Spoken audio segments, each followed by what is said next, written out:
আগামী ৯৬ ঘণ্টা সিলেট বিভাগের বিভিন্ন স্থানে হতে পারে ভারী থেকে অতি ভারী বৃষ্টিপাত। একই সঙ্গে উজান থেকে নামতে পারে ঢল। কিছু এলাকায় বৃষ্টির পরিমাণ পৌঁছতে পারে ১৮৮ মিলিমিটার পর্যন্ত। প্রকৃতির অপরূপ সৌন্দর্যের শহর সিলেট, কিন্তু এই সৌন্দর্যের আড়ালেই আবার জেগে উঠেছে এক অজানা আতঙ্ক, আকস্মিক বন্যা। পানি উন্নয়ন বোর্ডের সর্বশেষ সতর্কবার্তা বলছে, উজানে ভারতের পাহাড়ি এলাকায় ভারী বৃষ্টিপাতের ফলে দ্রুত ফুলে উঠছে সুরমা ও কুশিয়ারার পানি। গত ২৪ ঘন্টায় পানি বেড়েছে উল্লেখযোগ্যভাবে, আর এই বাড়ন্ত পানি ইঙ্গিত দিচ্ছে যে কোনো সময় পরিস্থিতি নিতে পারে ভয়াবহ রূপ।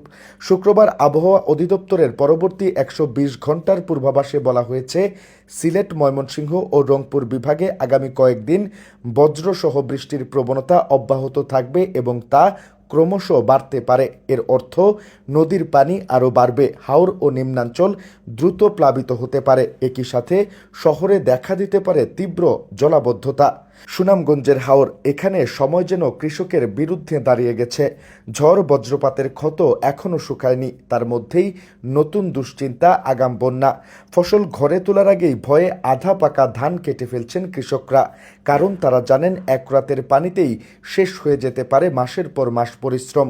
বিশেষজ্ঞরা বলছেন, এই পরিস্থিতি অবহেলা করার কোনো সুযোগ নেই, কারণ সিলেট, সুনামগঞ্জ, মৌলভীবাজার, হবিগঞ্জ পুরো অঞ্চলই এখন রয়েছে বন্যার উচ্চ ঝুঁকিতে।